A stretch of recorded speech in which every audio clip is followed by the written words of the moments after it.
Ash Wednesday, for me as a priest and a pastor, is always one of the most moving days in the church year. We often find that more people come to Ash Wednesday than they do on holy days of obligation. And what I see now in the church is the holy people of God seeking to become more holy. It gives me great hope, certain things. One is the baptism of 4 children last Sunday between our masses at the parish. Another is to see so many young Catholics, along with our more venerable Catholics who are here. That is a very much a source of hope. And it is our world that needs to be transformed by the love of God. And it is our church, the Catholic Church, that needs to be transformed by the love and truth of God. And it begins here. It begins with Catholics who are seeking God's inner grace in their life, seeking to become more holy, more like God, more faithful ambassadors to Christ, as we heard in the second reading today. We are here because we know that we need God. We know that we need God's grace in our lives, that we need to be reconciled to God. We are here because we need transformation, metanoia, a change of heart.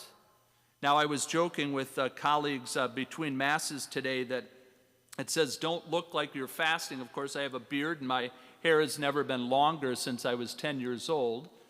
Truth be told, I really do not like to go to the barber, so I'm using this time in a pandemic as my excuse.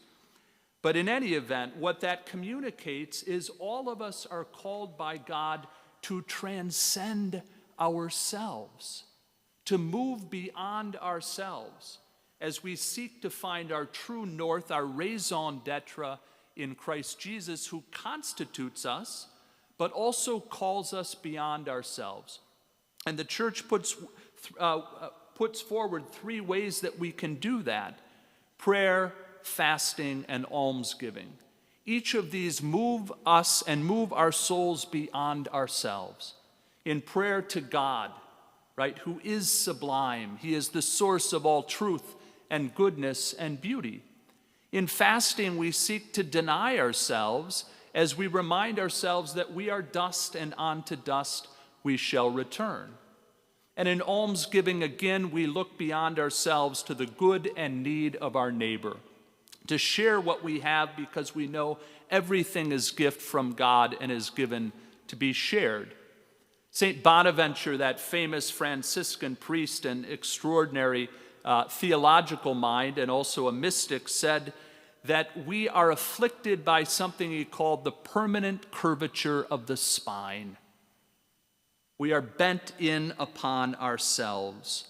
And what Jesus does and God's grace through our incarnate Lord and the sacramentality of the church is to lift us up so that we can see the world around us, God's glory, the need of our neighbor, and the way that we are called to become more like God, more holy.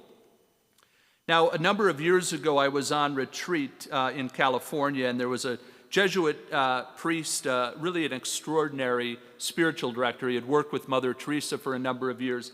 And he said, you have the capacity to pray at least 2 hours a day. And I said, whoa, Father, right? I'm a busy pastor. How could I find time for that? Thankfully, my prayer life, which wasn't great at the beginning of my priesthood, had steadily, but all too slowly improved throughout my priesthood. But 3 years ago, really based on what counsel I had given, spiritual direction, which had about 5 years ago, 3 years ago at the beginning of Lent, I started to move more intentionally into that extended period of prayer. Now, I say this not, you all know me well enough who've been with me for 10 years. I'm not putting myself up as the hero of the homily, right? That should have been done a number of years ago in my priesthood. But what I can tell you is that it has had an effect. It has deepened my relationship with the Lord, hopefully made me a better pastor, a better preacher, as I've entered more deeply into the mystery of God in that beautiful relationship, that personal relationship that frankly we don't talk enough about in the Catholic Church.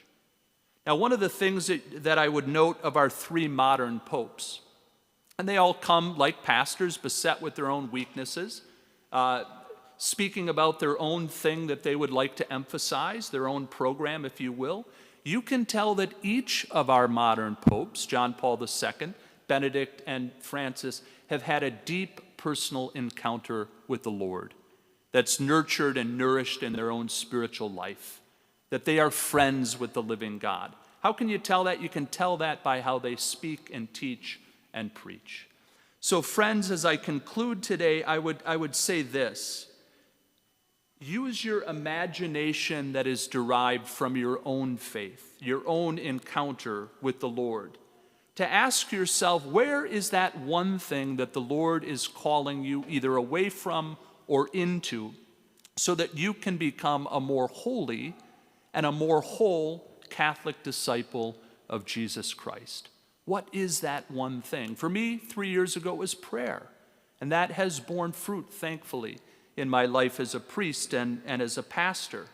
What is that one thing? And then imagine, with the imagination of faith, what you might look like 6 weeks from now on Easter Sunday.